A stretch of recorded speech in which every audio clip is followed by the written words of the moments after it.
The 1960s and 70s were a transformative time for Hollywood cinema, and it was during this period that many legendary film directors broke into this exciting and ever-changing world. The baby boomers had come of age and weren't content to play by the rules of the old system. It was a time of great change, and among the trailblazers of the era was Steven Spielberg. If I asked you to name a famous Hollywood movie director, I suspect his name would rank highly, which is unsurprising really, considering his vast catalogue of work. His movies have enthralled audiences for decades and pushed the boundaries of what was considered possible.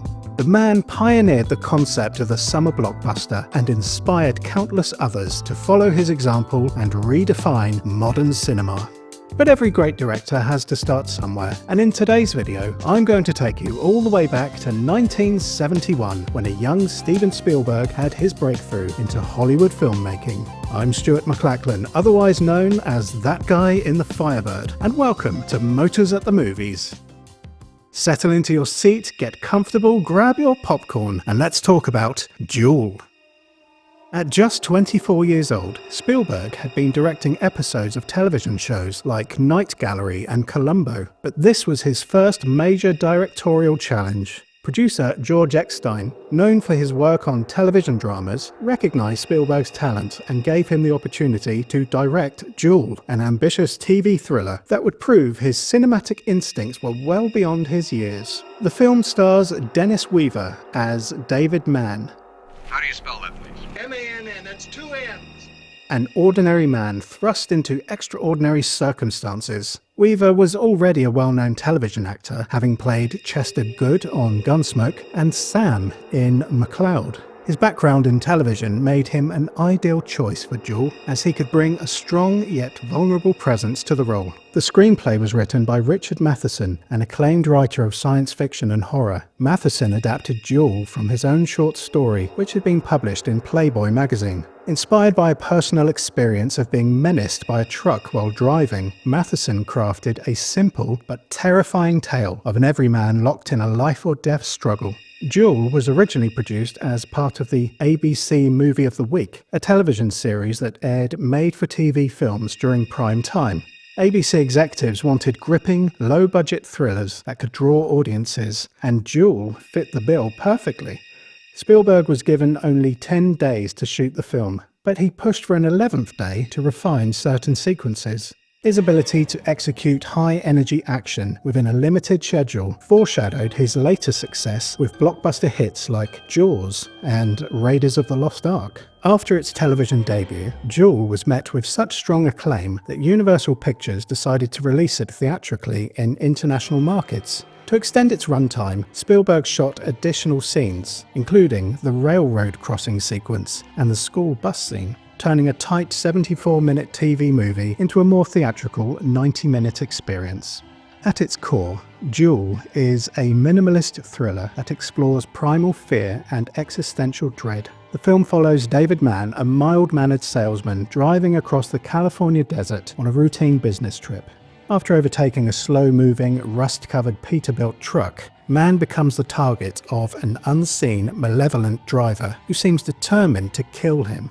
The tension escalates as Mann realizes he is trapped in a deadly game of cat and mouse with an opponent who remains faceless and enigmatic. This anonymity adds a psychological horror element reminiscent of Alfred Hitchcock's best work. Much like the unseen killer in Psycho, the truck driver's lack of identity makes him more terrifying.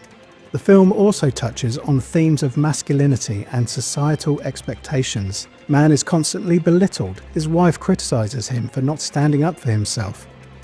You're the boss. Not in my house, I'm not. And a radio talk show he listens to debates whether men are becoming too weak. His battle against the truck becomes symbolic of his struggle to reclaim his dominance and self-worth.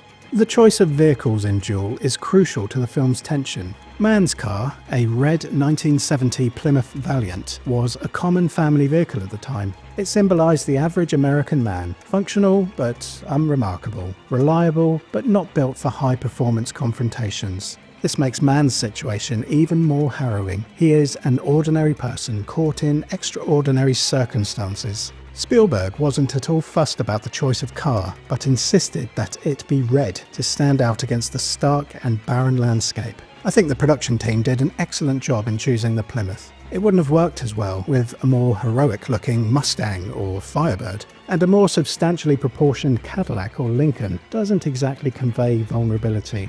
The antagonist's vehicle, a 1955 Peterbilt 281 tanker truck, is a monstrous, smoke-belching behemoth that looks like it was plucked from a nightmare. Spielberg specifically chose a truck with an aged, battered appearance, emphasizing its unstoppable nature, and felt that the front-end design had an evil look, almost like a menacing face. The truck is covered in license plates from multiple states, subtly suggesting that the driver has terrorized other victims before Mann.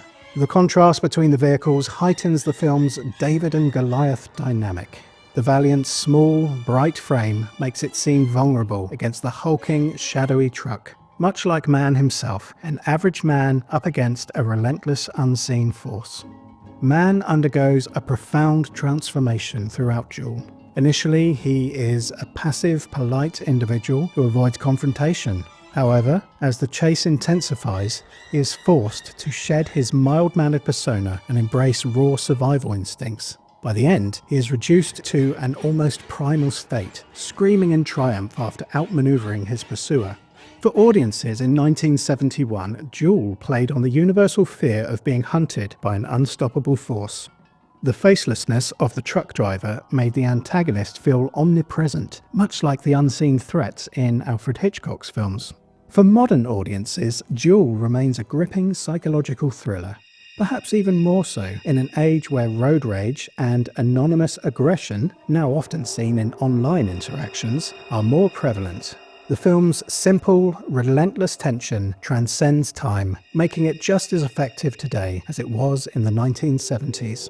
Despite its modest TV movie origins, Duel has been widely recognised as a masterclass in suspense. It shares DNA with the works of Alfred Hitchcock. Spielberg's use of visual storytelling, minimal dialogue, and slow-building tension all reflect Hitchcock's influence. The film's barren landscapes, long, unbroken takes, and use of natural lighting also evoke the visual style of John Ford's westerns, particularly in the way the desert setting becomes a character of its own. Spielberg's innovative direction, his use of tracking shots, extreme close-ups, and fast-cut editing makes Duel feel more like a Hollywood thriller than a made-for-TV movie. His ability to turn an ordinary drive into a nightmare of escalating terror demonstrates his storytelling prowess, which he would later refine in films like Jaws, another story of an unstoppable predator. Duel is often cited as one of the greatest TV movies ever made. But it transcends that label. It's a film that proves great cinema doesn't require big budgets or elaborate scripts, only a compelling story, tight execution, and masterful direction. Today, it remains one of Spielberg's most underrated yet important films, a blueprint for how to build suspense and tension with the simplest of ideas. I'm Stuart McLachlan, otherwise known as That Guy in the Firebird, and this has been my review of Duel. I'd love to hear your memories of this groundbreaking movie, so please leave them below. Thanks for watching. Come on, you miserable fathead, get that fat-ass truck out of my way!